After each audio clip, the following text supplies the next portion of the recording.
Every kind of chord chart out there sucks. Hi, I'm Tony. I'm a guitarist. I've been a guitarist for more than 40 years. Hi, Tony. I'm in a band. We're called Vixie and Tony, and we do original songs and cover tunes. I'm okay at playing the guitar, but I'm not that great at memorizing songs. I used to be a lot better.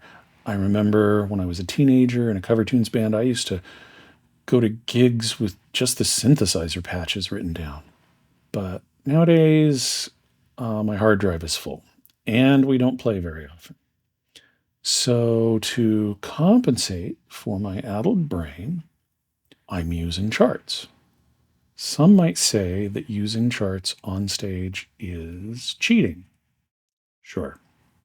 But the truth is, even professionals use charts. I've seen Sting in his prime in concert using charts on stage. I've seen Rush many times with their lyrics on teleprompters.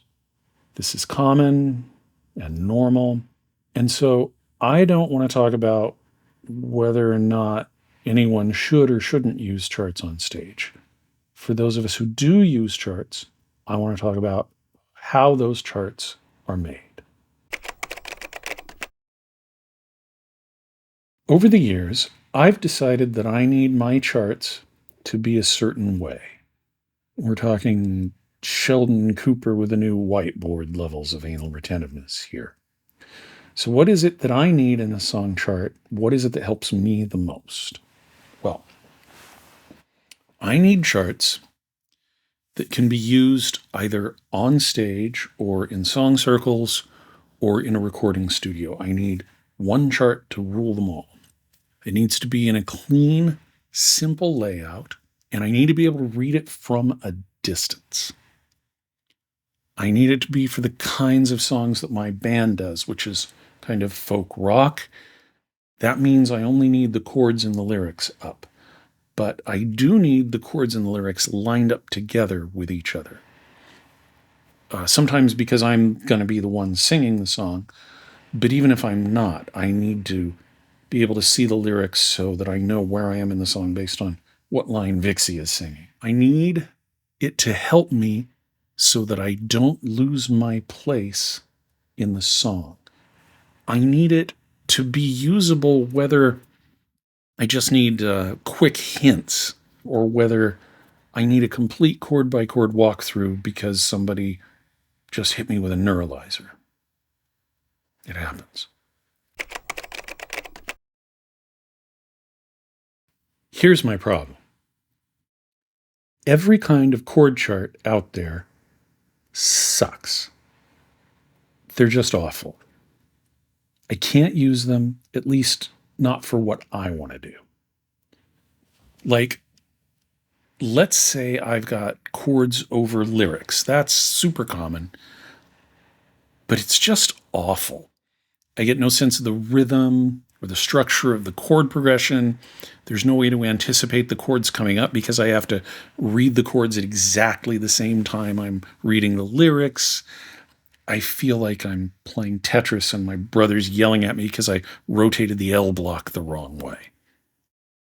There's sheet music or tablature or lead sheets, which are just variations on sheet music. They're all too small, too much information. Even if I could read sheet music in real time, I'd have to squint at the chart the whole time, like Mr. Magoo reading a CVS receipt. I can't use sheet music. There's fake books. This one here is Rise Up Singing, which is very popular, very simple, very compact, but it's too simple. It's oversimplified, and I can't stand the system of using little dashes and slashes to represent repeated chords and measures and things like that. There's Nashville Numbers, which is actually really good. Nashville Numbers is a great system, except it doesn't have the lyrics, and I need the lyrics. Plus, it makes me do an extra translation step in my head because I don't think of chords as numbers. So instead, Over the years, I've invented my own system, and I call it the monkey chart. I call it that because if you've got the chart, any monkey can play the song. Here's how it works. The key feature is that the chords and the lyrics are side by side instead of on top of each other. This way turns out to be the most efficient use of space on the page, and it works perfectly for most folk and rock songs. An entire song usually just fits on one page, and I can still make the font pretty big. I can print it out, put it up on a tablet, whatever I need. Now, each line of chords corresponds directly to the line of lyrics that's next to it. So I can still follow along closely. Most of the time, I only need to see the first couple of words of the lyric line. So if I'm looking at the chords, I automatically get the lyric line next to it. And at the same time, the layout also lets me easily pick out the structure and patterns in the chord progression because the chords are in these neat little blocks. I can get a feel for the cadence and the pacing of the chord changes because each chord on this chart is the same number of beats. Usually it's just 2 beats per chord for most songs.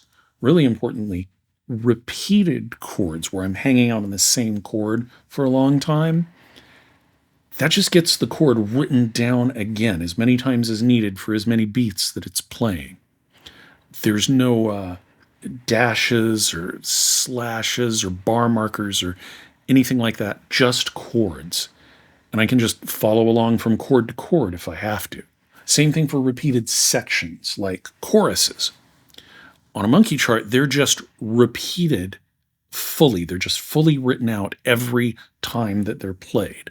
So that way I don't lose my place trying to bungee jump up and down the page, trying to find the first chorus and then go back down to the third verse. It's all just written out, so I can just scan down the page. Speaking of choruses, the song structure is shown with indentation. So I can tell when I'm heading into a chorus or some other change in the song. The indentations help me keep my place in the song because it's easy to see the indentations from a distance. Now, I've standardized on the way that I use chord names and other symbology that you see on the chart. And I'm using my own standards for these things, but really any naming convention and symbology can be used as long as it's short, concise, and can fit in there next to the lyrics in a nice, neat way. Even with the whole song on the page like this, chords and lyrics and all, there's still room for special notes like dynamics instructions and chord diagrams and things like that. Here, I'll show you what I mean with that. Okay, I've got a chart up here. It's for a song that we don't have on an album, but we play it live a lot. The first thing I notice about this chart is it's got this little box up at the top. There's some tablature in that box. It's very small. I can't read it while I'm playing the song. What I can do is notice that the box is there and squint at it before I start the song. So it teaches me this little bass line I have to remember, which is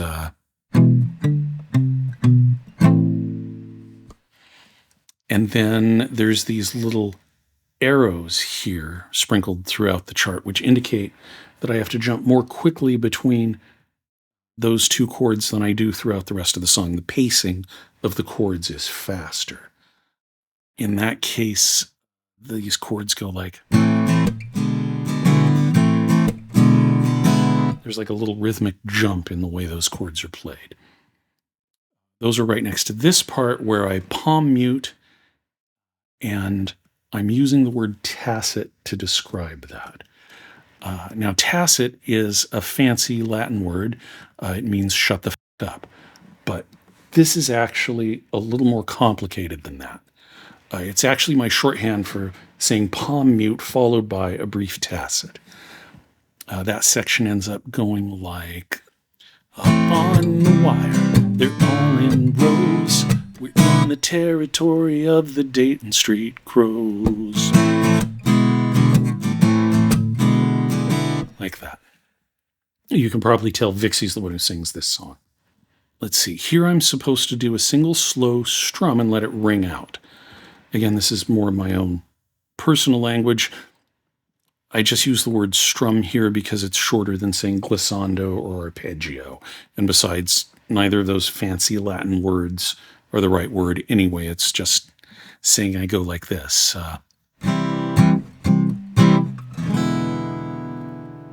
And let it ring out.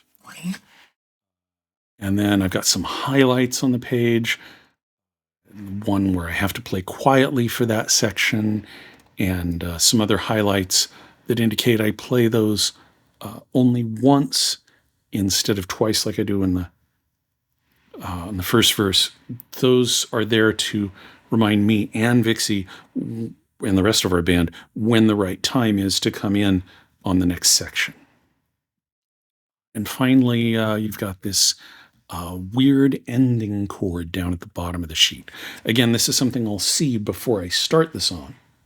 And then hopefully, if I'm lucky, I'll remember it by the time I reach the end of the song. So ahead of time, as before I start the song, I'll say, okay, it's there on the 4th fret. Okay. And then the end ends up going like this. It goes.